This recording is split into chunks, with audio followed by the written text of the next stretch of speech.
What's good, everybody? Welcome to the Mike and Nat podcast. We are sponsored by Doobie Energy. You can get 10% off on all Doobie Energy products.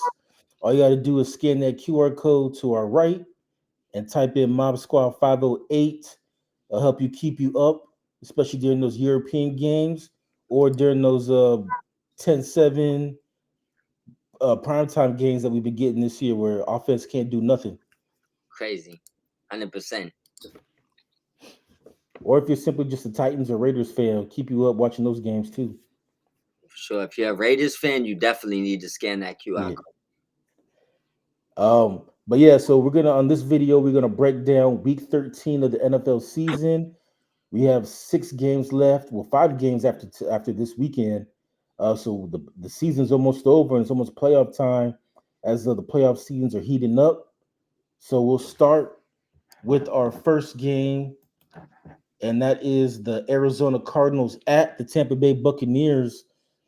Despite the fact that Baker Mayfield was hurt and Teddy Two Gloves will get the start, the Bucks are 4.5 point favorites in this game against the Cardinals. And after this week, Kyler Murray will be eligible to come back from IR. So it'll be interesting to see what they do if they continue with Jacoby Brissett or if they play Kyler Murray after this week. But what's your thoughts on this game between the Cardinals and the Bucks? Um, Baker's playing. I thought it was Teddy Bridgewater. All right, so Baker's not playing. Just Let making. me uh let me double check that. I don't think he's playing either. I just want to make sure he's not playing. Oh, actually, Todd Bowles announced 13 hours ago, so earlier today, that Baker Mayfield's a game time decision. So I, he might play on yeah, Sunday. I thought I seen that too. That's why I was asking. Um, I I don't. Well, actually, let me just be honest. This game falls heavily on Baker. If Baker plays, I got the Bucks winning. Um, Spreading it. What's the spread in the game? 4.5 Who's the favorite? Bucks. All right. So if Baker wins, they win. I mean, if Baker plays, they win and they cover. If Baker don't play, they lose this game to Jacoby Brissett. And to answer your question, I don't think we see Kyler Murray again this year, in my personal opinion. Yeah, I well, okay, on Kyler Murray, I agree.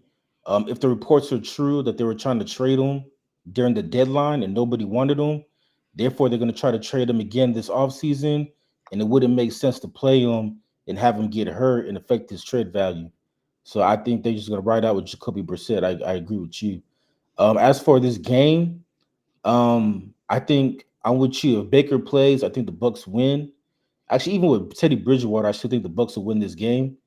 Yep. But I do think Arizona will cover the spread regardless of who the quarterback is. I think Arizona is a lot better than people think. I mean, they're still a bad team, but offensively, Jacoby Brissett's been able to put up some points. Mm. His only bad game was against Seattle, so And, I think Jacoby can keep it close, but I just think Tampa will win because they're simply the better team. and that's kind of, I agree with you, but that's kind of where my problem lies because Jacoby could put up 30. I don't know if Teddy can do that, especially with uh, not just him. Their offense is banged up. Whether it's even though Bucky, I believe, is back this week, Yeah, Evans is still out, so they don't got a true one. I do Godwin still hasn't came back from that ACL. understand doesn't look like he's coming back. Um, Tez Johnson does look all right, and I'm a fan of Kate Otten, and I do think they got some things in the running back room even without Irvin. But without Bridgewater, I don't think that team could put up 30, and I don't think that defense could stop Jacoby for putting up 30. That's almost like a given he's going to drop some good numbers, right? Mhm. Um, and that's why without Baker, I just don't see it, you know. But what you said, fully possible, and the Bucks are definitely the better team. I just don't know if they're healthy. Like they just haven't looked like a good team. Yeah, and I will say this about Teddy Bridgewater. Last week, anyway, he did look like a guy that's been coaching high school football. Like Yeah, he looked like he hadn't played in years. yep. And that's what my problem is. I don't know if I could see the guy from last week. I don't know if I could see prime Teddy Bridgewater right now putting up 30 points, let alone the guy I seen last week. And I do love Teddy Bridgewater. And I was a big fan of him coming out. Um, Yeah, unfortunately, he's never been the same after he had that injury 10 years ago. yeah, and that's kind of where we're at. You know what I'm saying? I just don't think he could put up 30 points. I don't think he could do it. Even though I will say though, it was a smart move by Teddy Bridgewater. He was coaching high school football. Then he got suspended because he was paying for like kids Uber rides and stuff and giving the kids money, which you're not supposed to do because they're in high school. Yep. So he gets suspended for that. But instead of doing his suspension, he decides to quit and go back to the NFL. Yeah. I mean, I mean, that's better than unemployment, I guess. fair to say. Fair to say. It But is. I mean, I don't think he was expecting to be playing though. yeah, I won't knock his hustle for them. And it's crazy because they said that in one of the things I was watching. They say he didn't expect to play. What are you doing there? You always should be expected to play. But with that being said, though, I think he'll be more prepared this week. I just don't think that he could put up the points that the Cardinals could put up, and that's why if he starts, I don't think they could win this game. All right, but you think Tampa will cover, or you think Arizona will cover? No, I think that if Teddy Bridgewater starts, Arizona wins this game. I Okay. think that if Baker plays, they win by more than the spread. So I think if Baker plays, they cover. They win and they cover. Probably win by 10 plus. But if Baker don't play, I think they lose. So forget covering. I think they lose if All Baker right. don't play. Yeah, I got Tampa winning, but I think Arizona will cover the 4.5. All right, so we'll move on to the next game. We have the 4-7 Atlanta Falcons at the 2-9 New York Jets. The Falcons are 2.5 point favorites on the road. I'll keep this short and sweet. Not much to talk about with this game, but I have Atlanta winning this game. Yeah. Atlanta's a favorite by 2.5, right? Yeah. I got them winning and covering. I'm not going to spend too much time on this. I hope they lose. But I got them winning and covering. Yeah, and then because Tampa's falling off, Atlanta's one of those other teams where, despite their record, they're still hanging around. They still have a chance to win this division, Yeah. and they're only a game behind Carolina. So then it's going to come down to those three teams. But unlike Cincinnati, I like Cincinnati's chances better than Atlanta, Yeah. but Atlanta's still in there. Yeah, for sure. Especially with Carolina definitely going to lose this week. Sorry to spoil a pick, but they definitely got a loss incoming. If Tampa has Teddy Bridgewater and they lose, absolutely Atlanta's right back in this. But I hope they fall on their face this week. But I do got them winning. Yeah, we need Kirk Cousins to have a Kirk Cousins type game. Yeah. Yeah, correct. All right, and then next up, this is gonna be a huge game. We have the Houston Texans at 6-5 at the Indianapolis Colts 8-3. The Colts are 3.5 point favorites at home. The Colts have hit a little bit of a dry spell here. They've lost two of their last three games, and out of those three games, they've lost two of them. And the one that they did win, it came in overtime against Atlanta, and Yep. it's a game that they easily could have lost. And then now they're saying that Daniel Jones has a fractured fibula in his leg, Yep. so he's gonna gut it out. So he's basically gonna be playing with a broken leg. He's gonna play. He's gonna try to gut it out. And for Houston, they got some. I don't know if it's good news or bad news, but CJ Stroud is finally cleared concussion protocol, so he will start. Even though Davis Mills has been playing well, Davis Mills is the reason why Carolina's back in the playoff race. He Yep. went 3-0 as a starter. He played pretty well. He didn't. It's not like they won despite of him. They actually won because of him. But now they get CJ Stroud back. CJ Stroud before the injury was struggling. Maybe now after taking some time off and seeing Davis Mills work, maybe he'll play better. I don't know. But Colts 3.5 point favorites. Mike, what's your thoughts on this game and who do you got? We could throw the spread out of this because my pick is gonna tell you that the spread don't matter. The Colts are sledding down a slope, and I told you this is gonna end slippery and bad and not good. Um, Texans win the game, and And if they do, they'll just be one back for the division. yep, I got the Texans beating them because I believe their quarterback is better than the Colts quarterback.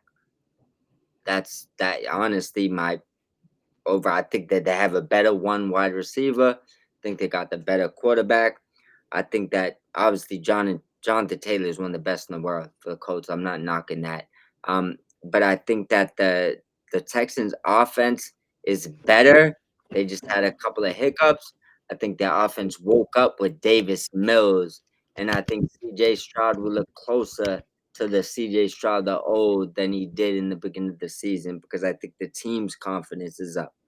Um, I've been saying this for weeks. I don't believe in the Colts. I don't believe in their quarterback. I don't believe in what they got going on. Sauce Gardner hasn't really moved the needle, I should say, as much as I thought he would have if he had went to the right situation. Um, so I got the Texans winning. We don't got to worry about the spread. I got the Texans winning the game. What are your thoughts on Daniel Jones basically playing on a broken leg? I respect it fully, but I also I want to say this the right way because I do respect his game. He's an NFL quarterback, and I don't think he's the worst guy in the league. That means that there's 32 of these positions to be had in the world, and you're one of them, and you're not at 32. So he's not. I'm not gonna get into that disrespecting type thing, but I think he also is what he is, which is a back of the pack of that number quarterback, which anywhere from 20 to 28 or 30 or wherever you put them. I guess that'd be a preference. Um, but I do respect what he's going through and gotten it out. I just don't. It's almost like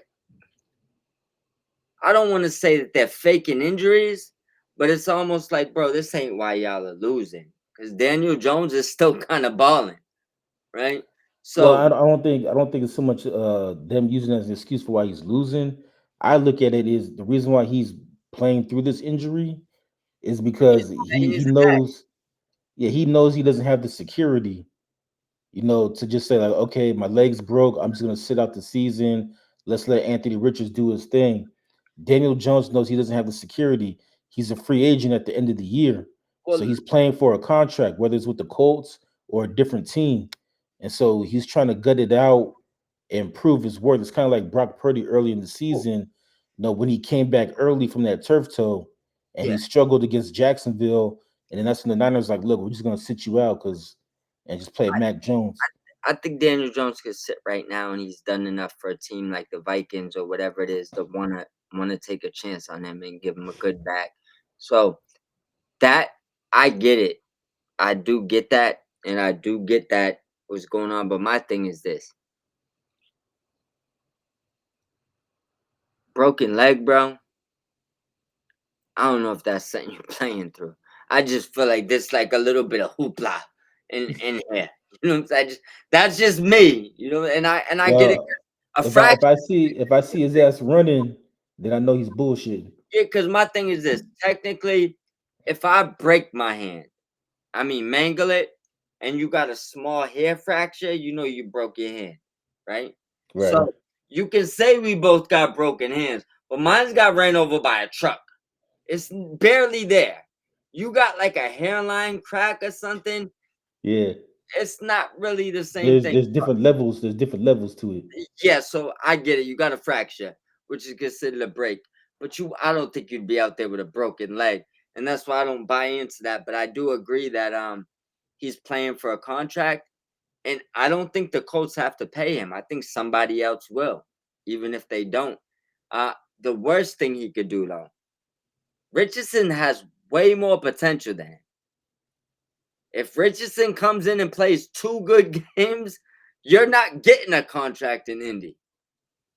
He just got to make a couple spectacular throws and win a couple of games. And they'll be looking like, how old is he again? 20, what, 2, 3? Just let Jones leave. We'll figure it out. You know, maybe they don't because the Vikings situation might put them on pause. But to be fair, I don't think Daniel Jones is a quarterback you would have to worry about losing because I think you could find an upgrade severely quick. And that's just my honest opinion of him. I think I've seen enough of him. He'd be a great backup. I don't know if he's a great starter. I mean, if you Well, could, it comes down to the owner though. Does she think he's worth paying or not? he lose one more game, I bet you she won't be thinking that. Women think quick. So, Yeah, and they're a lot more emotional with their decisions too. and I told you that this could end tricky. And if they lose one or two more games, there'll probably be a lot more people fired than Daniel Jones walking out the door. That's all I'm saying. But Especially if they go from having the best record in the NFL last month to now they missed the playoffs. yo, her dad kicked Carson Wentz out of there after one of his best seasons in his career because he lost that last game to get into the playoffs. And played terrible. Yeah, but I also believe Carson Wentz at that point was better than Daniel Jones right now. Yeah. So I just look at it like I we predicted this wasn't gonna go well.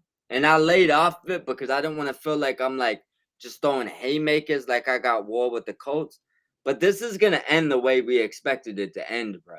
It's not Yeah, I going mean, the yeah, way. because you don't want to sound like you're hating on her, Yeah, but yeah, but it is what it is, bro. I got the matching Nike Colts hat up here, you know what I'm saying? So yeah, the I'm blue and white. I'm gonna be nice to her today, you know what I'm saying? But I just think this is gonna end how we thought it was gonna end. And we'll talk about it more, I guess, when it ends at that point. Well, real quickly, I'll give you my pick. I'm with you. I think Houston wins this game. So obviously they're going to cover the 3.5, in my opinion. Yep. And I think the Colts, they might be in for a huge collapse because if they lose this game, Houston will only be a game back. And then we'll talk about Jacksonville later, but Jacksonville, they have a cupcake this week. So Jacksonville can easily be tied with Indy by the end of this weekend. And it's gonna look like it might be a three-horse race. And for Houston, they have their own destiny in their hands. They play the Colts twice, and even with the Jags also played the Colts twice. So these four games between the Colts and the Jags and the Colts and Texans, it's going to decide the division. And all three teams control their own fate and control their own destiny. They just got to beat each other. Pretty much. Yeah. It's gonna get interesting. I'll tell you Yeah, that. yeah, that division is going to be very interesting, Yep. especially since they all got to play each other. And none of them are threats. I'll say that now. None of them are threats. Yeah, I mean, long term, none of them are threats. But as far as who wins this division, I think it's going to be exciting. Oh But yeah. I don't see neither one of these teams going to the Super Bowl. Yep. There's gonna be an exciting ending to this division for a one and done playoff team. Well, I won't say one and done. It depends how the seating works out. But yeah, I don't. I'm not. I have faith in none of these teams right now. Yeah. I'd be honest. I don't care which team it is. And I know you might have a little bit more faith. I don't care which one of those teams win that division. I don't care if it's Well, two of them. if the season ends today, the Colts and the Jags will play each other in the first round. So one of them is going to move on to the second round. So That one of them see, won't be one and done. see, that would be a difficult scenario. Yeah. I don't plan on it ending like that. Because it's like, bro, tomato, tomato, throw something at the wall. What does it say? I'll take the Jags. All Yeah. right.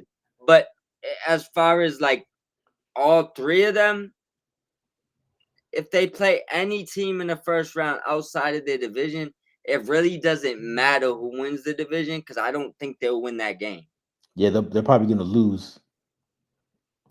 So it is what it is. All right. Well, speaking of the Jags, they're our next game. We have the Jacksonville Jaguars at 7-4 at the 1-10 Tennessee Titans. The Jags are 6-point favorites on the road. Tennessee is the worst team in football right now, just one win, 10 losses. The Jags 7-4. I will say this though, this could be a trap game for Jacksonville because we have seen Jacksonville kind of play down to their competition and lose games to bad teams that they should beat. Or even last week, they did beat Arizona, but it was a struggle. Um, so I want to be quick. I think Jacksonville wins this game, but I don't feel comfortable taking them with the 6 point spread because it wouldn't surprise me if Tennessee actually covers. But I think Jacksonville will win, and they can't mess around because if, like I said, if they win this game and Houston beats Indy, Jacksonville will be tied for first place in their division. So this could be a huge game, and then they got to play Indy afterwards too. Yep. So this could be huge for them. But I think Jacksonville wins. But I'm iffy about them covering. I think Tennessee can make this close. All right. Well, you thought I was gonna be the guy to take long on Jacksonville versus Tennessee, right? Yeah. Jacksonville wins by 3. They don't cover the spread. Now They even make even put up the Stone Cold. They make this a difficult game and win by 3 at the end. So I got the Titans covering the spread, but the Jaguars winning. We can move on. There's not All much right. to say about that. All right, then we move on to the game that we'll be watching closely. We got the 9-2 LA Rams Yeah. at the 6-6 Carolina Panthers. The Rams are 10.5 point favorites on the road. LA right now is the number one seed in the NFC, but with Chicago winning today, that could change if the Rams lose. Also, too, you have Seattle and San Fran not too far behind them in the division. So this is a very important game for the Rams. It's also a very important game for the Panthers because they are competing with the Bucks and the Falcons in their division. So both teams need to win. The Rams 10.5 point favorites. I am going to take the Rams to win this game. I'm not sure if they will cover because they're Carolina's kind of an iffy team. Or no, there's some games where it's like, damn, they could be a Super Bowl contender, Yeah. and there's other teams where it's like they should be picking in the top 5 in the draft. Well, they So should I'm go not to sure. college. Yeah, so I'm not sure which version of Carolina we're gonna get, but I do have the Rams winning this game. All right, I'll be quick.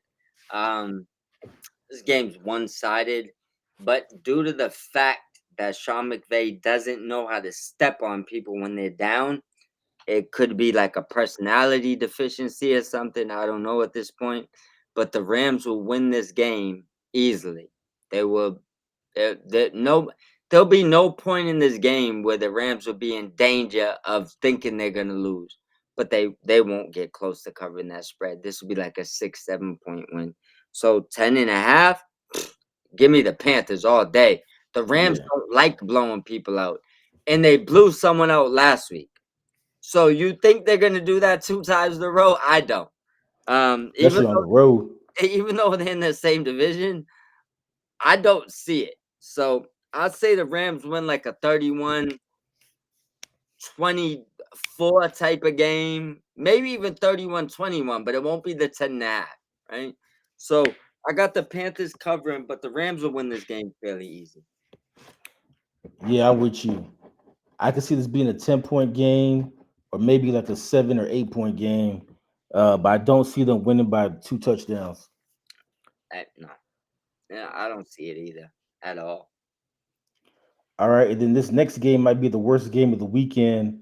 We have the 2-9 New Orleans Saints at the 4-7 Miami Dolphins. Miami is 5.5 point favorites at home. Um, there are reports that people in that Dolphins locker room are tired of Tua. That it's not a Mike McDaniel's problem; it's a Tua problem. As the Dolphins don't even have a GM, so we don't know what's going to go on with that. As for the Saints, they're trying to get that number one pick.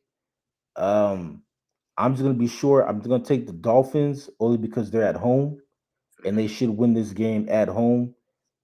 So, what's your thoughts on this game, Saints Dolphins? Dolphins 5.5 point favorites. I'll double down with you. Dolphins win and cover. The Saints are just bad. The Dolphins have never really been, well, I guess with exceptions, they can put up points. The Saints can't. Um, both of the teams are bad. To think that the Dolphins can't win by at least a touchdown is crazy. Because Yeah, Tua on one side, if you think he's bad, then what the Saints got, I man, listen. So I'm just gonna keep it simple. Dolphins win by at least 6 points, at least. yeah, and then the Saints going back to Carolina. this is what I mean by like they're a sketchy team. They beat Green Bay, who a lot of people have picked, who a lot of people think are going to the Super Bowl, but then they turn around and lose to New Orleans. Yeah, that's what happens when you ain't found your identity yet. So we'll see how it goes.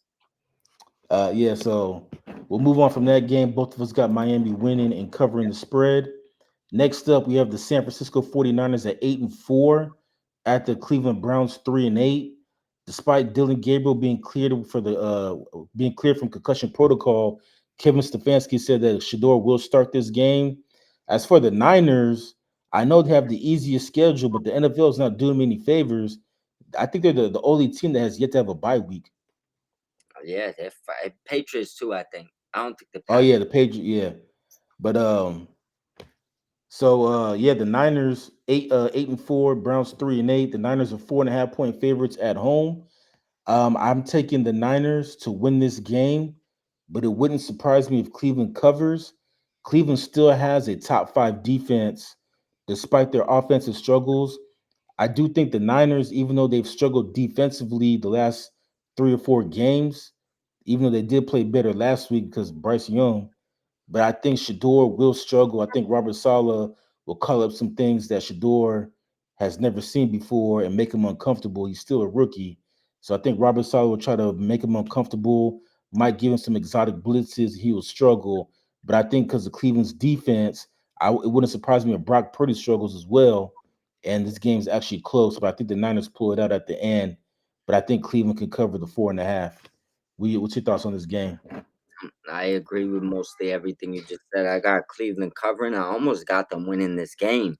I feel like there's a part of me that believes that Shador will get hot and kick the 49ers on their ass because Purdy might give you 2, 3 chances to score something, right?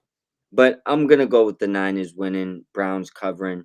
Um, I am gonna be rooting for Shador to win this game though. Not just because we're Rams fans and it's the Niners, just because I do want to see the that kid succeed. And I told you about this earlier, so I want to ask you about it. There's two sides of a coin always, right? Right. Is he arrogant or confident? What do you see? Do you see a kid that's arrogant and doing too much, or do you see a kid that's confident and don't care if you're trying to push him down because his confidence is maybe bigger than what you got going on? I see a kid that is confident. I wouldn't say that he's arrogant. Now he does say some things that comes off as arrogant, but at the same time, though, he is 22 years old. He's still a young kid, and so there might be some immaturity there. And I think as he gets older and gets better media training, maybe he won't say those things. Maybe just keep it to yourself. Yeah, But I don't think he's arrogant. I mean, for the most part, he's been a good soldier being a backup quarterback for yeah, Dylan Gabriel of all people. and waiting. I haven't heard him complain or anything. So, and then even after he had that bad game against Baltimore, he took responsibility for it. He didn't throw anybody under the bus. He didn't make any excuses. It was people online making excuses for him about him not getting first team reps in practice, even though backup quarterbacks never get first team reps in practice.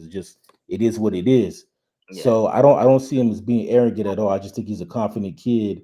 And based on what he did in high school and college, he should be confident because there's no reason why that shouldn't be able to in his mind. There's no reason that shouldn't be able to translate to the NFL. And he's finally getting this opportunity. And like you, I'm rooting for him, and I hope he does the best with it. But I think for this game, I could see him struggling because just like with Baltimore, I think Robert Saleh is a good DC, and he's going to throw some stuff at Shador to kind of confuse him and throw him off his game. But I think Cleveland's defense is good enough to keep this game close. And we know Brock Purdy, he's capable, he's liable to turn the ball over himself. 100%. And I'll keep it real with you. I'm not even gonna add in because that was perfect, bro. I mean, you nailed it from every aspect. You said everything I could have said, and I think that him being so confident, people are confusing it with arrogance. But it's like, Yeah. bro, he's been successful his whole life. His family has been successful. Um, he has no reason to be scared. It's like you almost want him to be scared. He's not scared. Let him work. So um it's almost like let Russ cook, but we kind Yeah, of knew he didn't have the arm to cook, but we still wanted to see it. Even as Rams fans, like let him cook, man. Stop holding him back, right? yeah. Let him cook so he can burn the kitchen down, like But he we did in was that, like yeah, he did in that playoff game. we were setting you up. We were setting you Yeah, up. no, he got But outplayed by Jared Goff. Jared Goff only had 9 fingers. yeah, we were setting them up a little bit. But this I'm being genuine with. Like, let him cook, man. He's confident. He knows, or he has an idea of what he can do, what he wants to do, and he doesn't feel that he's gonna fail, right? Yeah, So I think his issue though is Kevin Stefanski. yeah, Because I think the reports are true that Stefanski wanted Gabriel, the owner wanted Sanders. yeah, And even though the owner hasn't butted in and said like, "Hey, I want you to play Sanders," he's kind of let Stefanski like do his thing. But if I'm the owner after watching him last week, I need you to explain to me why this kid hasn't been playing all year. yeah, because Why we've been wasting time with Dylan Gabriel? there's one thing you gotta forget the person, forget everything. There's one thing that you notice, and we could go on to the next game after this, but I want to know if you agree with me or not. The one big difference you notice about Shador Sanders and Dylan Gabriel is one of them has an NFL arm, one of them doesn't. You just see it. One of them has like a high school, college type of arm. One of them has an effortless arm. And Yeah, that's where it's like the same things that they glorify Arch Manning about, family history, you shit on Shador about. And that's why I just didn't really like it. It's like, I get it. Manning and them didn't have egos. Have you seen Arch Manning? Have you oh, seen him? that kid got some swag on him. Have you seen him? He's more Shador than Peyton. That's all I'm saying. So, are you going to give him the same problem? I doubt it. So, let's stop it and focus on what the kid looks like on the football field. And you've seen it. 50-yard passes look effortless. Out routes for Gabriel look like they hurt. Literally look like they hurt him. Like it hurts to throw it there. So I mean, at this point, I hope Sanders takes this game and takes the league by storm and brings the Cleveland Browns to a level that we've never seen before. Make the NFL better, you know? Um, Yeah, yeah, I agree with you. And as for Dylan Gabriel, I mean, I'm not saying he's going to be a career backup, but to me, he kind of reminds me of Alex Smith, where Alex Smith, everything was short and intermediate, but you didn't get too many big plays with him because he didn't have the arm to throw it deep. That's really the difference between Kansas City's offense with Alex Smith and Patrick Mahomes. Is that with Patrick Mahomes, you could they're throw able that. to open it up more, and they Mhm. were able to utilize, Tyreek Hill. With Alex Smith, with Tyreek Hill, you just throw him those little wide receiver screens and let him take it to the house. While with Patrick Mahomes, it's like, okay, Tyreek, we want you to run 70 yards and Patrick's gonna hit you. At least Alex Smith's arm didn't look like it was falling off by throwing them passes. It just looked That's true. like That's Dylan true. Gabriel literally looks like it's something wrong with it. Like, I don't know if it's just like the lefty thing, Well, but yeah, because these left-handed quarterbacks, they be looking awkward yeah, sometimes. I but will say Michael that. Vick didn't have that problem. Yeah, neither did Steve Young, from what I remember. Yeah, so it's like I just looking at some of these. But I'm watching like Michael Penix, even Tua sometimes, like they Yeah, just look awkward. it looks like it hurts. Like, why does it Yeah. look like it hurts to throw the ball? Like, yeah, I don't know, man. And I'm a big Penix guy, and he did. I feel like that now it looks like it hurts more than it did when I was watching him in college. Maybe it was because he was in Washington and it wasn't really like prolific defense he's going against. But once again, it looks right now like it hurts to throw the ball. Like, why does it look like that? Like you release the ball, it's supposed to look natural and pretty. It's like it just looks like it's like it hurts. I digress. But I'm just gonna cheer for Shador to win this game. I just don't think that as a team they'll be able to pull it off. Yeah, me neither. So we'll move on. And next up we have the Minnesota Vikings 4-7 at the Seattle Seahawks 8-3. Seattle is 11.5 point favorites. And the reason why Seattle has such a big time high point spread is because JJ McCarthy is out with the concussion, and third string quarterback Max Brosmer will get his first career start. And Yikes. I've never even heard of this kid before. So that's why Seattle's 11.5 point favorites. And I'm going to be quick. I think Seattle wins. And because I don't know anything about this kid that started for Minnesota, it can go either way. It could be a blowout, or maybe this kid surprises us and keeps it close. I don't know. But I think Seattle will win this game because they need it, because they're trying to keep pace with the Rams in that division. They also need to hold the Niners back because the Niners have the tiebreaker. They beat Seattle already. So this is an important game for Seattle. They can't mess around. But as far as betting and who's going to cover the spread, I'm going to leave that alone. I'm going to leave that alone because Minnesota's quarterback is just a question mark. I don't know what we're going to get from him. He's a third string quarterback, but he might surprise us and play great, or he might be ass and prove to us why he's QB3. So you're saying he has a chance to be the next Tom Brady? Yeah, I, or at least or maybe even Kurt Warner. Who knows? well, I'll be fast. Seahawks win by 20 plus. All Instead, right. it could have been 21.5. They probably still would cover. So I'm Hey, gonna go with the Seahawks. I watched a little bit of his footage. He it's won't not. be in the NFL long, bro. Hey, he's a QB3 for a reason. Stidham has I believe, the record, maybe 6 or 7 interceptions in a game. At the Nah, wasn't it oh damn, what's that guy's name from Buffalo back in the day? Stidham, yeah, Stidham. No, Was his it? name was Nathan. Yeah, that was Nate. That's the one I'm thinking. Yeah, That's him. because that I remember that because It was like 6 or 7. yeah, that was the year. That was the year they drafted Josh Allen, and they were gonna What start is his name? Nathan. They're gonna start that Nathan guy, and let Josh Allen like sit on the bench and kind of learn. And this dude threw like 6 interceptions in the first half, and it's like, I'm, okay, I'm not well, even. let's go with the rookie. I'm Josh not even Allen can't be any worse. because you know the game I'm talking about, and there's no reason Yeah, to pull this guy up. It's gonna be one of those. Like they're gonna have a guy in there not ready to play because he can't be ready to play because he's honestly not NFL ready. And it's gonna go bad. Yeah, he has a chance to break the record. I mean, that's all I'm gonna tell you. I don't know if Minnesota has a QB4, but whoever he is, he might play if it gets that bad. I heard Adam Thielen was quarterback in high school. That's what I heard too.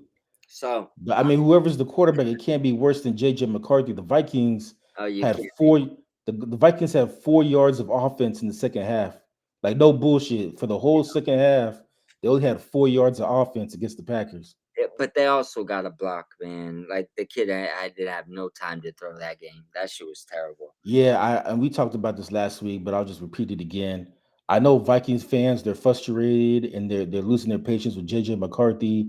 They already think he's a bust. And I just think they need to be patient. They He missed all of last year. He missed all his whole rookie year with injury, and he's been injured. I mean, if you believe that he missed 6 games with a sprain, a high ankle sprain, and then now he's missing this game with a concussion. I mean, so you just got to give the kid a they're chance. protecting him. They're protecting him from the fan base, probably Yeah, But the truth of the matter is, and I agree with you, until you can't properly evaluate that kid until you stop letting him get hit. It's yeah. not like one of the things where he's holding the ball long and he's a scrambler. He's getting licked every play, man. It's like you gotta literally give him at least 3 seconds, because if you're not giving him time to throw the ball, you'll never be able to accurately judge him. You'll end up giving up on him. And you know what? I said it last year. Send him to LA. You know, Well, yeah. Carson Wentz needed shoulder surgery because that O line couldn't block. and that's the thing. Like, yo, He needs to get out of there. If they continue to get him crushed, if I was him, I'm telling you next year, look, forget about blaming me. Get me some linemen or just trade me. Just give up on me now. Because I need to go figure it out somewhere else. Well, I think Kevin O'Connell will get fired first before they trade JJ McCarthy because it's gonna fall on his head.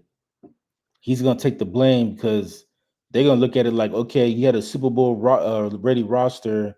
All we're asking you to do is develop this quarterback. You haven't been able to do it yet, so you got to go, and we're gonna hire because the GM, he's the one that drafted this kid. So the GM's not gonna blame himself for making a bad draft pick. He's gonna blame the coach for not developing him. Well, figure this shit out, man. Bottom line is this I think, and I know Vikings fans is not gonna agree with this, probably clip and say I'm the dumbest motherfucker in the world, right?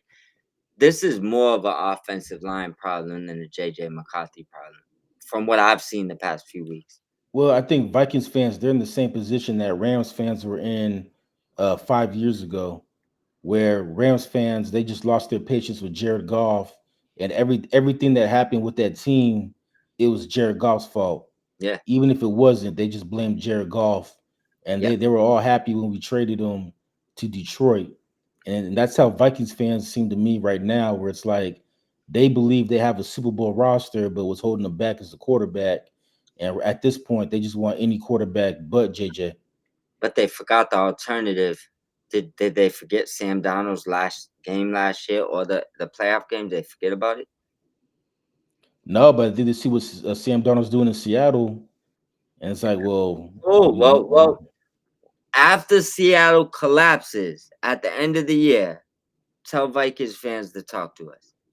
hey, it's either that or they want Carson Wentz full time to pick your poison. Jesus Christ, man. I'd rather take poison ivy. So we can move on to the next game. But that's Vikings fans are in a pickle. That's on them, bro. It's not on us. All right, next up we got the Buffalo Bills 7-4 at the Pittsburgh Steelers 6-5.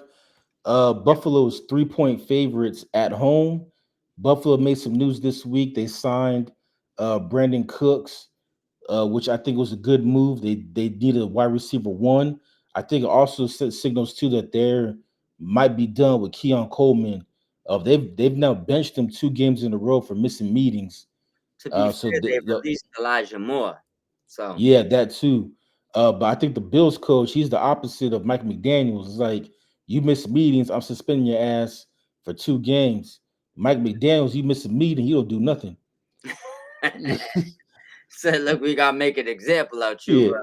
And you dropping passes. I'm tired of this shit. yeah. Um, but for Pittsburgh, they get some good news, I guess. Aaron Rodgers is coming back. He'll play. Um, this is a huge game for both teams. Buffalo, they're trying to keep pace with New England. Right now, they're 2 games behind New England. They ain't And catching. then for Pittsburgh, we talked about it. Baltimore is on their heels, and Cincinnati's also on their heels. So this is a huge game. I'll be quick though. I think Buffalo wins, and Pittsburgh drops to 6-6. Buffalo improves to 8-4. What's the spread here again, bro? Buffalo's 3-point favorites. I don't like that spread because I feel like this is a 3-point win. But I'm just gonna aim towards who I know is gonna win, and I'll be short. Bills win this game. They cover the spread. I would have. I would go more. Um, just them winning the game if you can avoid the spread, because a 3-point spread in this game isn't good. But I don't believe in the Steelers. I won't spend much time in them. They got an overpaid defense and declining players that haven't been doing much. And Aaron Rodgers doesn't seem like much of an upgrade right now over Mason Rudolph after watching Mason Rudolph play a game. So I just Yeah, can't work. we talked about it last week. There wasn't really much of a drop off between Aaron Rodgers and Mason Rudolph. Yeah, and then DK doesn't look good over there. I mean, I know he signed the contract, but he just doesn't look good as a Steeler. Pickens looks a million times better than him. I know he's not. So this, you see what I'm telling you? Sometimes Yeah, just scenery just sucks. And DK Metcalf right now looks mediocre. And if you think he has one of the highest verts in the NFL, one of the fastest receivers in the NFL, one of the strongest bench press in the NFL, we know he got hands. He's an amazing player. I can't confidently say Pickens is better than him, especially with his attitude problem in the past. But Dallas is giving him so much opportunity. Special players look special. DK isn't getting these opportunities. Well, not only that, but I think George Pickens is happier in Dallas because we haven't heard anything about his attitude since he's been there. Agree. And Jerry said he's one of the best teammates he has ever seen as far, but I feel like Yeah, that's picking him up to juice him for a contract. like the only controversy George Pickens has had this year is when him and CeeDee Lamb got in trouble for missing a team meeting because they're out in Vegas in the casinos when they played the Raiders. Yeah, and they probably knew they had that game. But the regardless the situation, I'll leave you with this, right? Um the Bills will win this game. Once again, not confident in the spread. Um the Steelers just look like they're in turmoil. They don't know how to get their top players going. They're using Jalen Warren as an every down back. He's more of a serviceable catching back. I know that's probably more to them missing on the draft pick. What I think is Johnson. Um, I might be saying his last name wrong, but the one that fumbled right there or dropped the ball at the 1 yard line or threw the ball, whatever. I think Kevin Johnson, something. I don't wanna botch his name. So bottom line is they just don't look like a team that got it together. And I can't faithfully say I believe in Aaron Rodgers right now. He didn't look the same after week 1. So it is what it is, man. Yeah, he's starting to look 42. Yeah, he is. He is. In the beginning of the year, though, for a couple of games, he looked like, hold on, whoa, whoa, Yeah. whoa, Nelly. Aaron I Rodgers mean, is even like seeing him in his uniform, he looks 42. Like he looks like somebody's dad trying to play NFL freeze quarterback. frame and him taking hits is hilarious. Have you seen the Yeah, clip? he's so scared to take hits now. It's just like that's Yeah. how you know like it's time for him to go. Yeah, I'll just say this. The Bills, I'm thinking about Josh Allen and Aaron Rodgers. I got Josh Allen. It's just kind of simple here. Yeah. All right. Well, we'll move on to the next game. We have the Las Vegas Raiders 2-9 at the Los Angeles Chargers 7-4. The Chargers are 9.5 point favorites at home. The story going into this game is about Tom Brady. He is not happy. And a lot of Raiders fans, and they're blaming Tom Brady for the state of the Raiders because all the moves that the Raiders made this offseason were because of Brady. The Suppose new GM is Tom Brady's homeboy from college. It was Tom Brady's idea to hire Pete Carroll. That's not working out. It was Tom Brady's idea to hire Chip Kelly to be the offensive coordinator because apparently Tom Brady and Chip Kelly are boys, and they just fired Chip Kelly. And then it was also Tom Brady's idea to sign Geno Smith, and he leads the league in interceptions right now. So Tom Brady only owns 10% of the Raiders. Mark what Davis about owns 90%. hold up? What So about Mark Tom Brady's Davis, decision to not draft Shador? Seems like they're blaming Brady for a lot yeah, I mean, why draft Shador if you just gave Gino all that money? because he's better than him. I mean, there's kind of like the obvious there, but um, But no, but my point is though, like Mark Davis owns 90% of this team. yeah, And so if the reports are true, should Mark Davis need to step in and be like, look, Tom, you only own 10%. Just yeah, go back there. This is my team. I'm gonna be making decisions. No, I can't be having you just hiring all your boys and just making us look bad. yeah. Which tells me that in reality, Tom Brady isn't hiring all these people. He might have a heavy say, but it's Well, like if he is though, I will say this though, he could be Michael Jordan. As great as a player as Michael Jordan was, it sucked. he's a terrible owner with the Hornets, and he Yeah, was making all the decisions too. He couldn't draft. He's just a bad evaluator of talent, and maybe that could be Tom Brady. yeah, I agree. I agree. With that being said, I'll be short. Chargers winning and cover. This is gonna be Oh one of yeah, the blowout series. yeah. I think the Chargers win this game. They cover. The Chargers have been struggling as of late, especially since they lost Joe Alt. Yeah, I've never seen an offensive tackle have be so important to a team, but that team seems like they can't function without him. yeah, But I think this is a get right game for the Chargers because the Raiders are just that bad. and yeah, I agree with you 100%. The Chargers with Joe Alton without him go from like literally like I A won't Super Bowl contender. yeah to a one and done team. Yeah. This is what it is. All right, so we'll move on. Then we have the Sunday night game. We have the Denver Broncos 9-2 at the Washington Commanders 3-8. Surprisingly, Broncos are only 5.5 point favorites. I should take that back. I shouldn't be surprised because Denver, they're another one of those teams that they just let bad teams hang around. Um, but I'll keep it short though. I think Denver will win this game, and I think they will cover because I don't. Marcus Mariota has not played well since he's become the starter, and Washington's defense has been bad. I mean, Yeah, really bad. yeah. So yeah, I think Denver wins this game. And Denver right now, they're playing for seeding. They're a half game behind New England. And I think because both of these teams are so young, I think it's important for both of them to try to get home field advantage.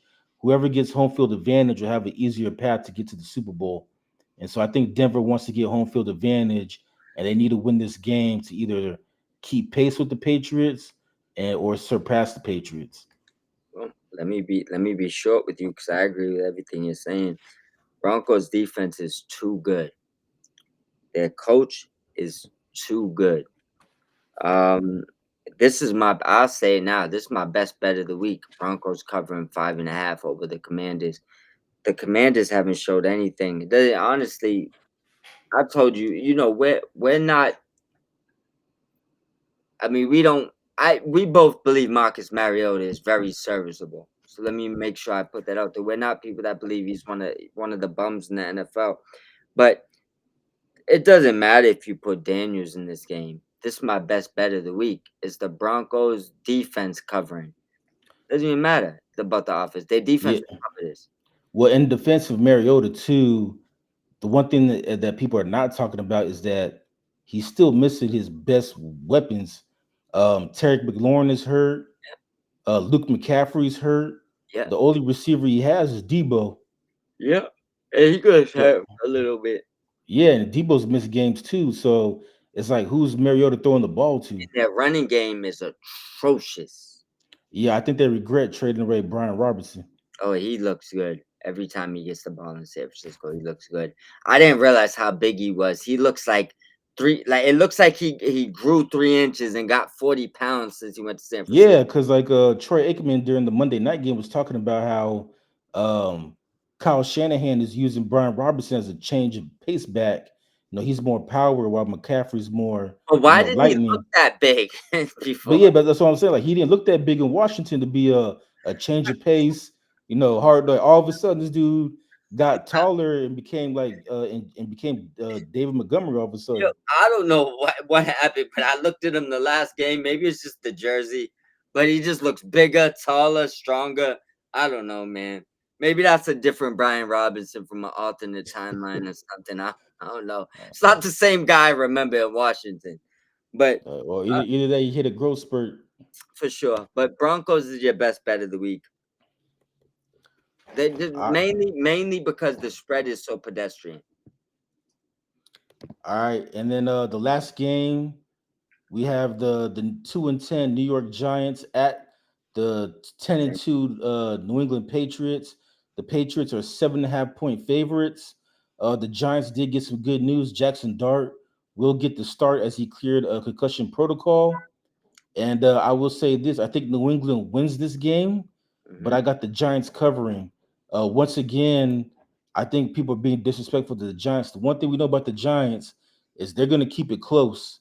It's very rare that this. I think I've only seen them getting blown out once, and that was when they played the Niners. Other than that, all these games are close. Not only are they close, but in a lot of these games, the Giants have double-digit leads. They just can't hold on to them. Yeah. So I think they can cover the 7.5, but I think New England ends up winning. All right. Well, I'm gonna go the opposite. Well, not as far as the pick. I got the Patriots winning. They're too much of a force. Um, I got them covering. I think this game, this has a chance for the Patriots to win by 7 and lose. I'm stuck between them losing by a half a point Mhm. or winning by 10 points. Um, but I guess I'm leaning towards the Patriots covering. So I'm gonna go with my gut, and I'm gonna say the Patriots probably win by 8, 9 points, and they cover this game. I am interested to see how the interim coach uses Jackson Dart, because according to reports, part of the reason why Brian Daboll got fired was because the owner didn't like the fact that Brian Daboll was running Jackson Dart like he's Josh Allen with all them quarterback powers and shit.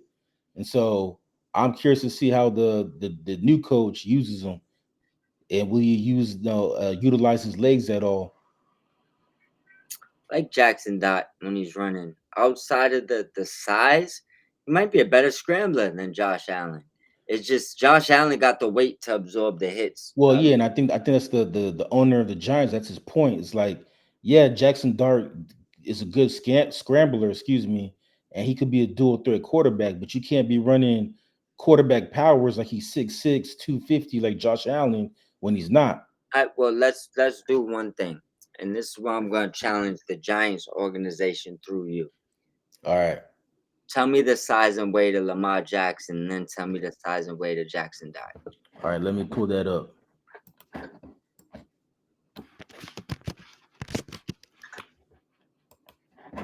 Okay, so Lamar Jackson is, where's he at? Okay, so they got Lamar Jackson listed at 6'2", 205. Yeah. Jackson Dart,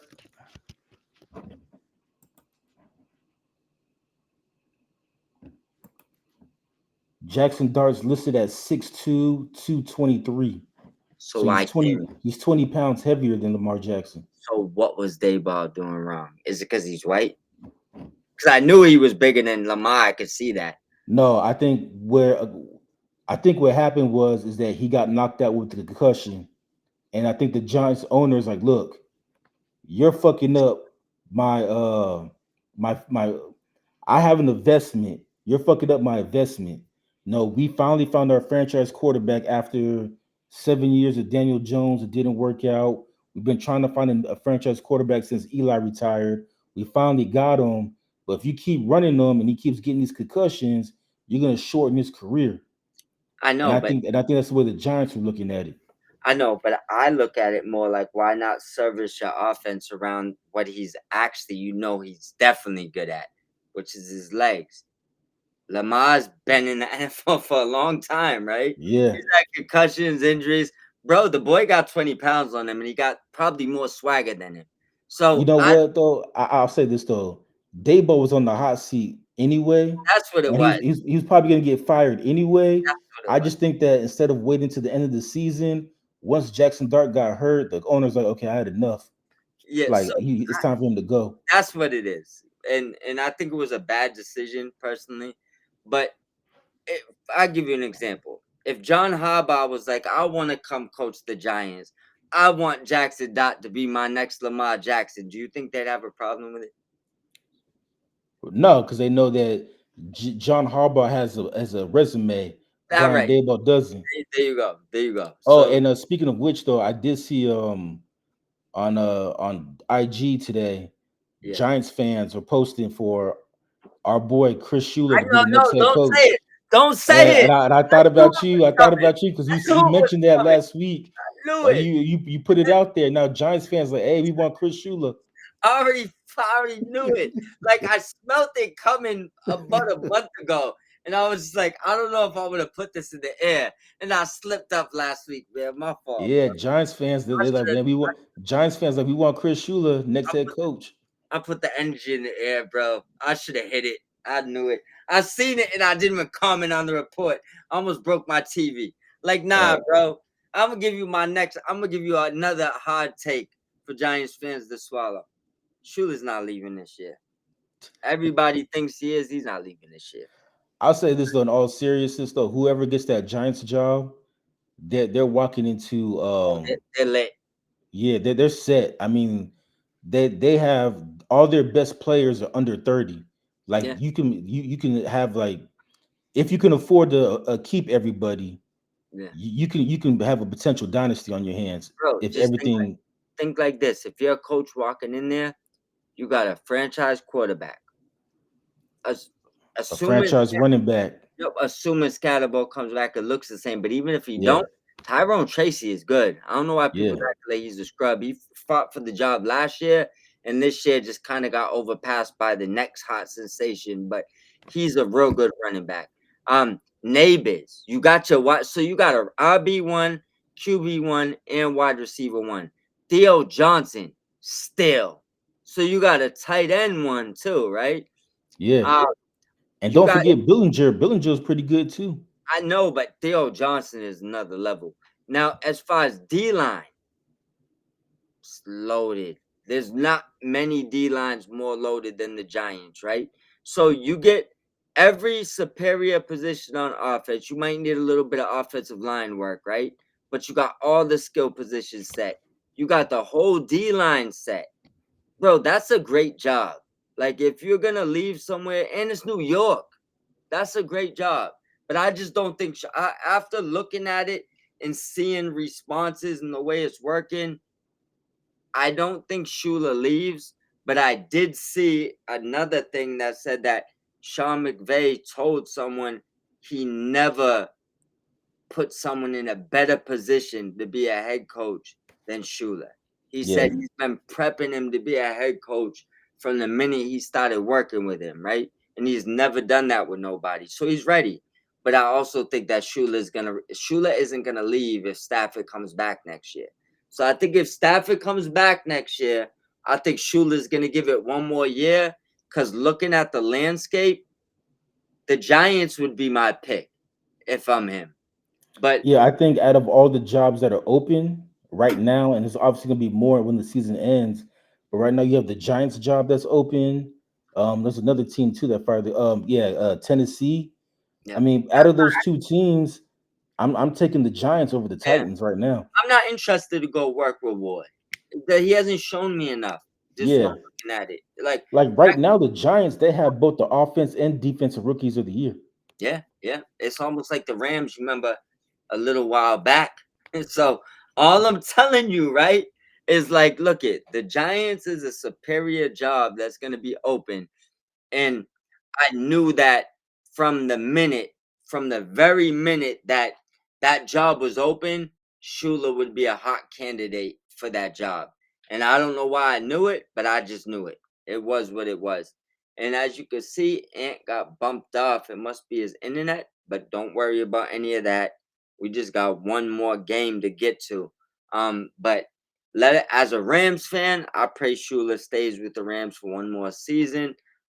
I mean, I'll be happy for him if he gets a coaching job, but I'll be more mad to see him leave.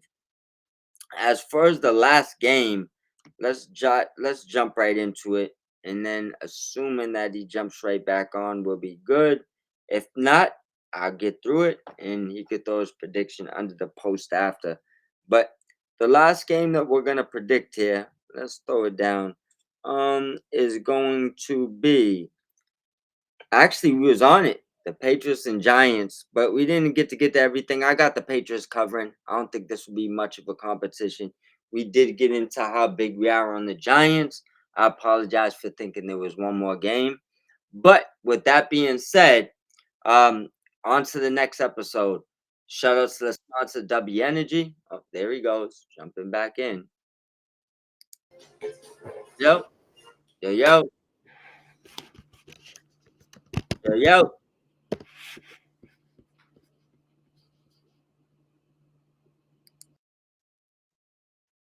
Still loading, so I'll dive in. Shout out to the sponsor W Energy. Use the QR code, put in the code Mob Squad 508. It will give you 10% off all purchases. Also, don't hesitate to comment, subscribe, leave a thumbs up. That's very important to help us get in the algorithm. Go over to Twitter, follow at Inspector underscore Ant and at Mob Squad 508. If you're not on YouTube, you're not on X, feel free to catch us on Sprecher, Amazon Music, iHeartRadio. Um, hold on one second. Oh, there he is. There he is. I was just doing the wrap up on you, man. Oh What yeah, was my that? bad. My laptop died. No, it's all right. We was on the last game anyways, man. So, what was we getting into before you shut off? Oh well, we're talking about how good the Giants' job is compared to the Titans' job.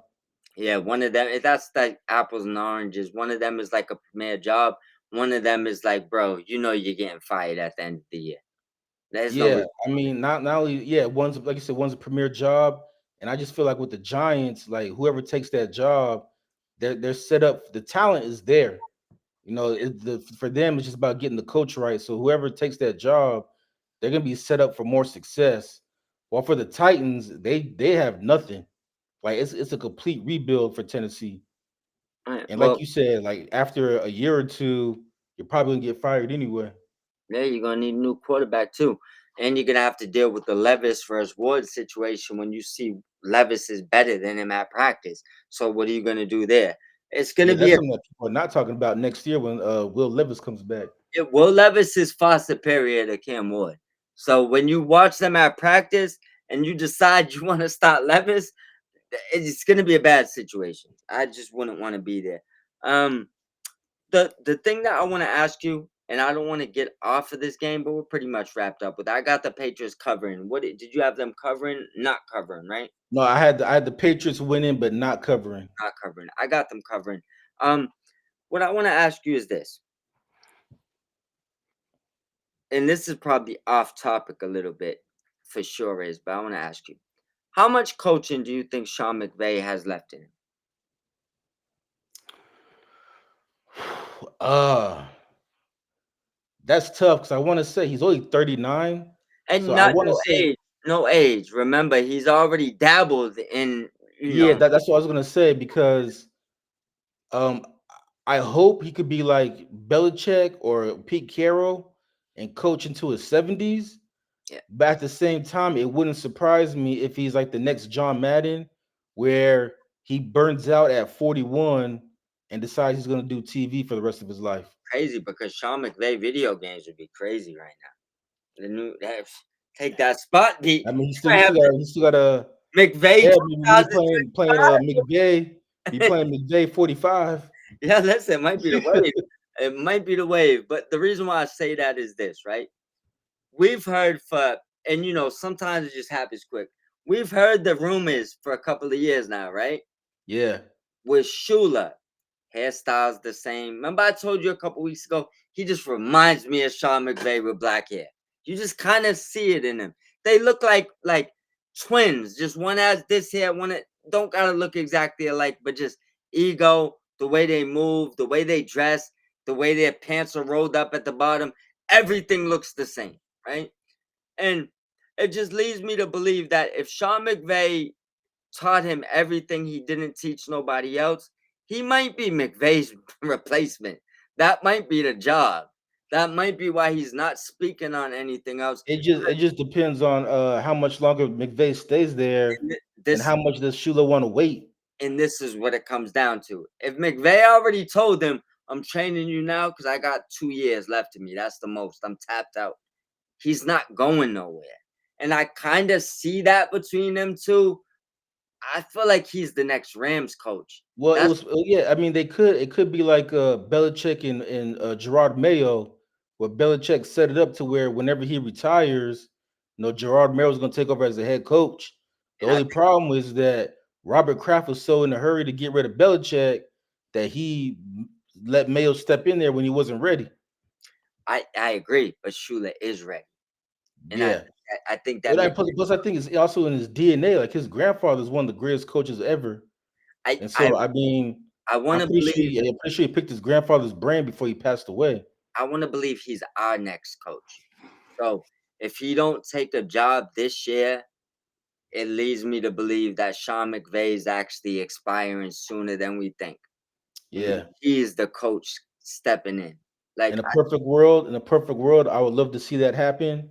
But I did think about you when I saw Giants fans online saying that they want Chris Shula don't make me to slam be my the head next off the coach. wall again, man. Don't And make me do I was like, man, my boy Mike said that last week.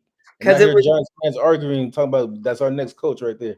it's made in heaven. And trust me, I seen it.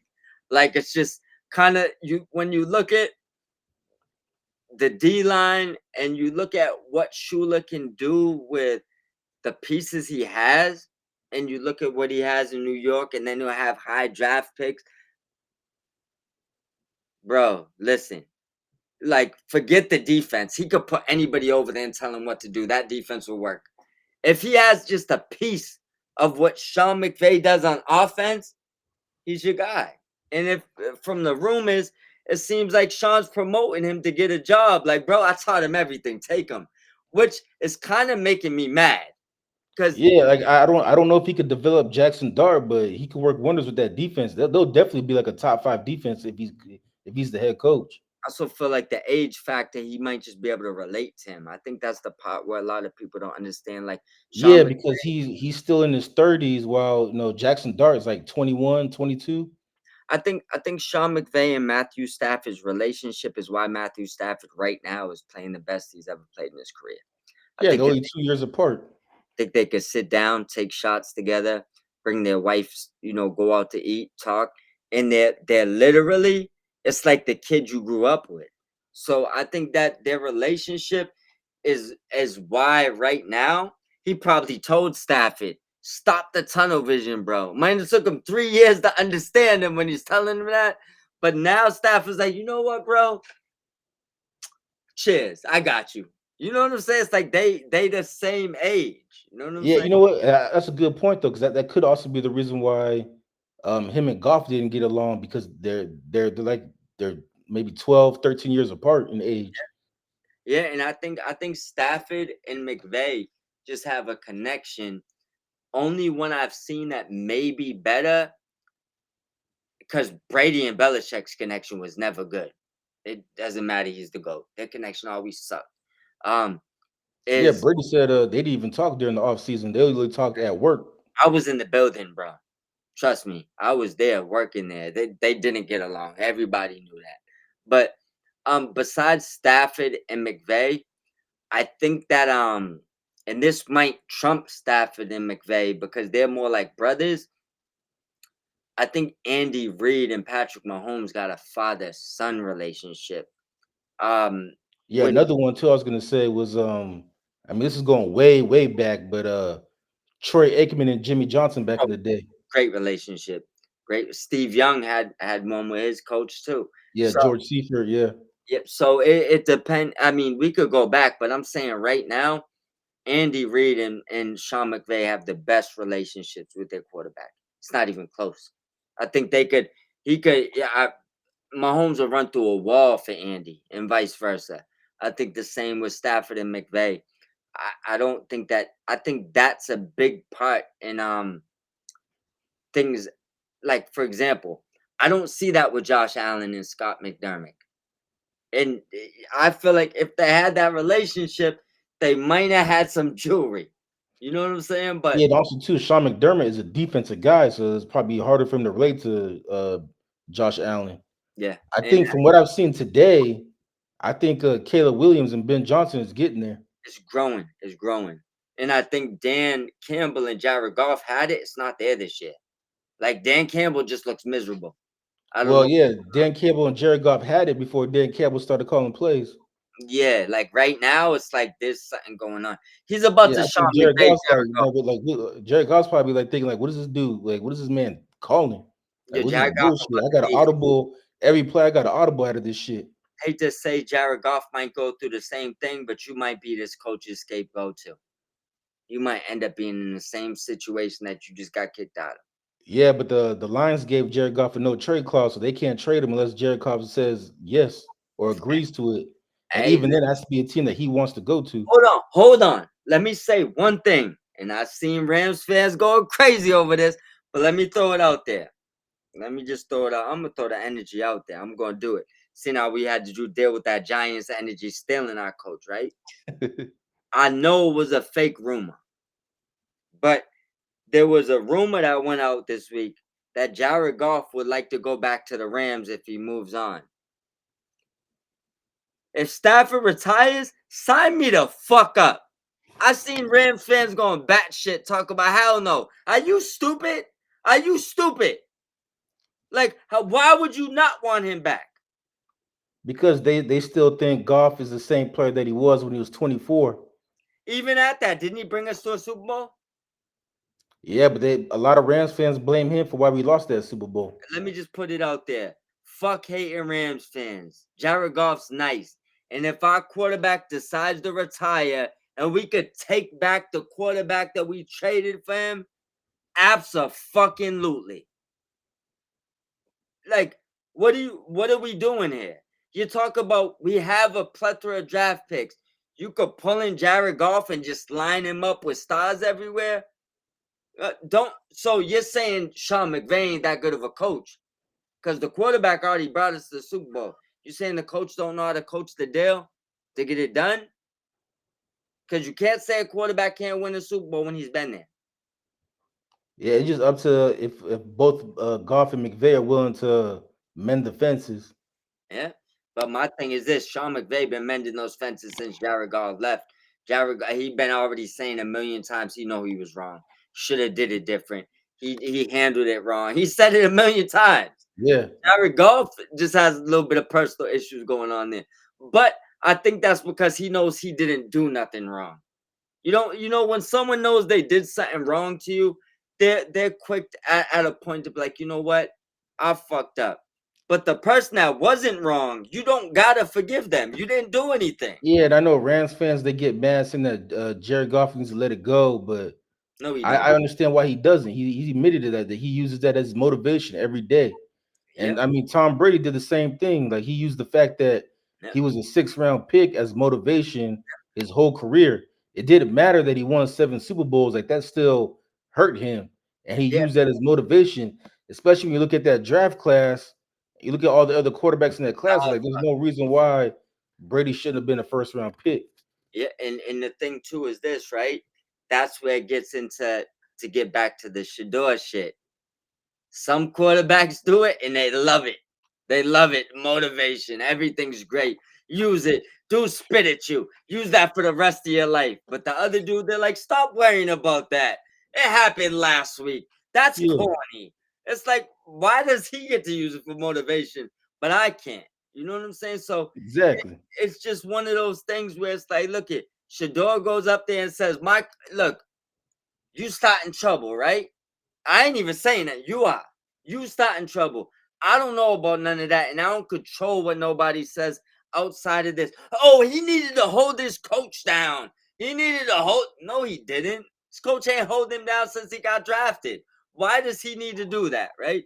But if someone else goes up there and says the play calling sucks, oh, he needs to call his coach out. He's absolutely right. It's been trash.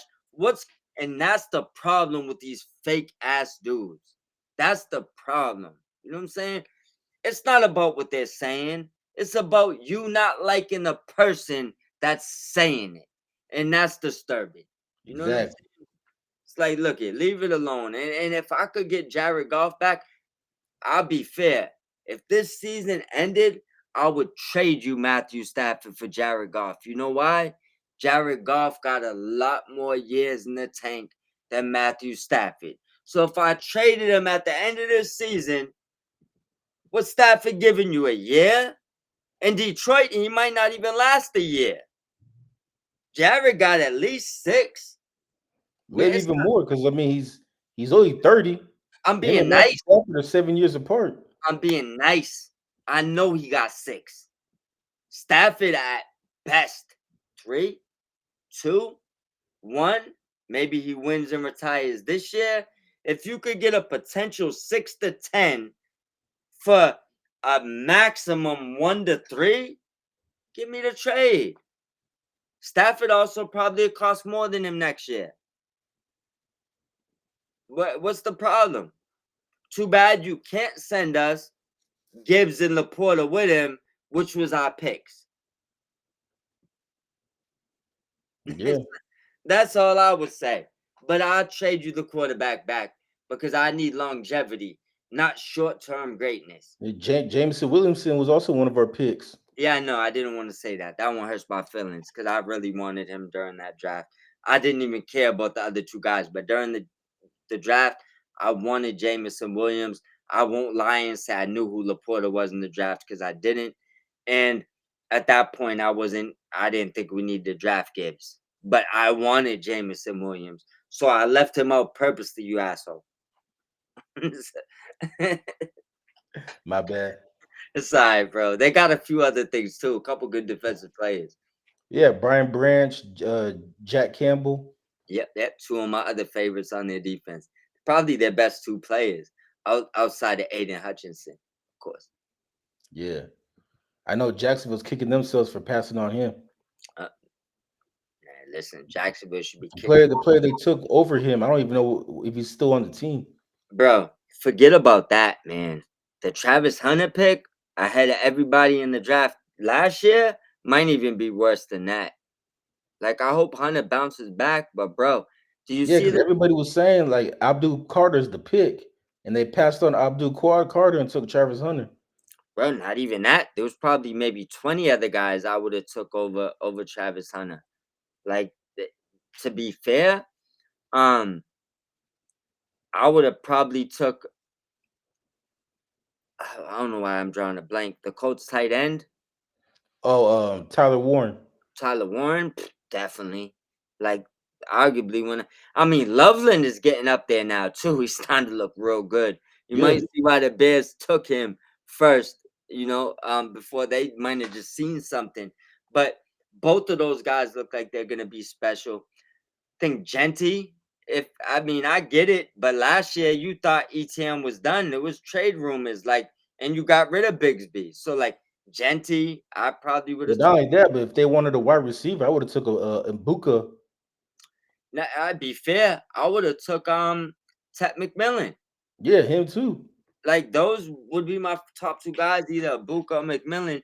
I think the dual threat thing is what kind of probably reeled them in. But I think he's more of a good dual threat versus great at anything. He's like Well, kind yeah, of even before he got hurt, they stopped playing him on defense. He just became strictly offense. it's because he's not covering top corners. So that's why that dual threat I told you. Remember we had that Mhm. talk. I said Yeah, he's not coming in and covering Mike Evans and Justin Jeff. Who? Like, so dual threat, you mean what? So he's gonna be your number one wide receiver and cover the third best wide receiver? It's not the same as like a dual I threat. mean they tried to put him on Jamar Chase, and when they played Cincy, Didn't and work. Jamar Chase killed him. And that's what I'm telling you. He was never gonna be a guy to cover Jamar Chase and drop 150 yards. Like, he's not a top tier corner. Remember, I told you that too. People Yeah, had him as a top corner and not why no. He's a way better wide receiver than corner because you can get away with bad feet work as a wide receiver. Athleticism can hide that. I played with tons of dudes that are fast, can jump high. Their footwork is garbage, but the athleticism can get them through that. When you're lined up backwards against a dude that got that figured out, it doesn't work. Like Jamar Chase runs in in a tunnel. Even JSN, the head fakes these guys are doing, like their stopping goes. You don't have that feet work, so you can't do it backwards. It's no way. You see what I'm saying? It's like, look at yeah. line up Travis Hunter and Jamar Chase on offense. Look at their feet work, right? And you're gonna be like, wow, Jamar Chase is special. He don't got it yet over there. Then flip him backwards and think he could cover that. What? No, it doesn't work like that. He can't run. He runs sloppy front ways. He's not gonna cover elite backwards, bro. He just never was gonna. And that's why I told you before, he has a better chance of being a top tier wide receiver than a cornerback because his feet are sloppy. He doesn't have good feet work. And for you to be a top corner, bro, you gotta have top feet work that can run backwards, not just forwards. He can't do it forward. You won't do it backwards. And that's why I thought that they should just focus on one position and let him master that instead of having him play both ways. And I think towards the end, before he got hurt, they figured out what you just said was okay, he's a better receiver, so we're just gonna keep him on offense, forget about him playing defense. And I think he had his two best games when they figured that out. Or like one of Yeah, them like a Against bucket the Rams, he had over 100 yards receiving. because he can do that. He can get behind you. He's special, you know. But when you Mhm. you're talking about like an in and out quick route, he doesn't have the feet work to do that. So if you have like, for example, you put a cornerback on him that got great superior feet work at his position, he'll get to that slant beforehand. He just will. It's because his feet works better. So when he starts doing the penguin flop, that's why I call it, like, because you know it's just in out go. He bounces around, his feet is awkward. So when a cornerback starts looking at that, they already know what you're doing. So if I'm playing you, right when you start doing that pity patter, I already know what you're doing. You ain't gonna fool me with that. You gotta be crisp. You gotta be in and out of your breaks. It's it's like that's why a lot of these dudes are running water and just get their leg work down. You gotta be like, go watch, and I know he's fell off a mountain. Just watch Cooper Cup run his ladders. Like when he has a ladder in front of him, watch him run that shit. And then imagine thinking you could cover that when your feet is sloppy. You just can't. I was just now that you mentioned Cooper Cup, and it makes me think too. I wonder if the reason why Jamar Chase and even T. Higgins, the reason why they run their routes so well is because of Zach Taylor, because Zach Taylor was the Message, OC for the Rams. message. Yeah, Yeah, he was the OC for the Rams, so he worked with Cooper Cup. And I yeah. wonder if he's doing the same thing now with his receivers in Cincy. I wouldn't even doubt that Cooper Cup's probably trained with those guys. You know what I'm saying? Yeah, Like, I mean because they got the Zach Taylor connection. yeah, so that's my thing. When you have superior route running beats athleticism. And it, and I'll give you an example. Jerry Rice, the GOAT, right? Guy's not really that athletic. Like you put him next to Randy Moss and Jamar Chase. He's not I the mean, they fastest. said the legend. They said that during the combine, he had one of the slowest 40 times. Telling you, not fast. You know, not don't jump high. But his route running and his hands unmatched. And that's what it comes down to. As a wide receiver, it's all about your breaks, your out break, your in break, your slant, your go route, your stutter step to get by somebody. If you master that part, they could be faster than you. It doesn't matter when they fall. You see what I'm saying? Like, Yeah, dude falls. What does it matter if he's faster? So the if you could just be better with the agility part and get in and out of your routes and win on that part, y'all gain separation. And your hands is the most important part about being a wide receiver, right? So you could take someone like I, I don't know, there's athletes, crazy athletes. Like for example, Odell Beckham, crazy fast, jump through the roof, right? DK Metcalf, same thing. Um, they'll never lace up Jerry Rice's shoes. They'll never come close there. Even though arguably Odell might catch better than with one hand. But the truth is, he just didn't get everything out, bro. You know what I'm saying? So Jerry Rice, the things that you gotta understand, athleticism is cool, but route running in hands is the most important part about being a wide receiver. It just is.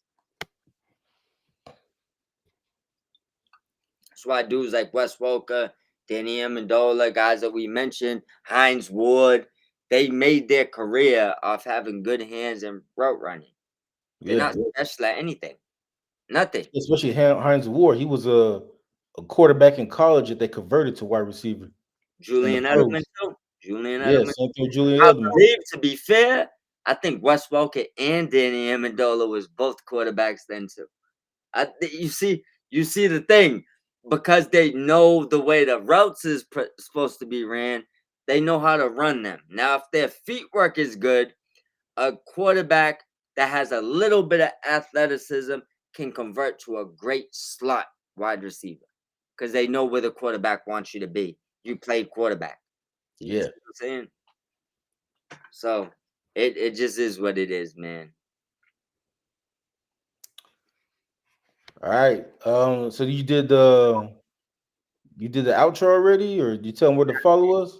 We went another 15 minutes now, so you go dump off on the outro, my brother. All right. Well, you can find us on Spotify, iHeartRadio, Spreaker, Apple Podcasts, and Amazon Music. And you can follow us on X/Twitter at Mob Squad 508 for Mike, at Expected Ant for myself. I'm excited for this weekend of football. It's gonna be a short Sunday because they had a lot of games played on Thanksgiving and Black Friday, but it's still gonna be an exciting week of football. The playoff chase is ramping up, so this is probably the best time of the year. And to quote Bill Belichick, the NFL season does not start until Thanksgiving, so the NFL season has officially started. Oh, let's go. With that Yeah, being said, I'll see you soon, my brother. I'll see you too. And I didn't realize it's already 1:30 in the morning. Oh, man, over here, you know how I'm working. It's 4:30. Yeah. Listen, man, I'm about to roll this last one, man down. So, Man, yeah, I'm about to charge my computer and I'm probably take it on in. well, look at it like this. We got our game picks out there. So if Yeah. tomorrow you want to set up a few short things and you see anything you want to drop off on, let me know. I'm available, bro. But have a All good right. night. You too.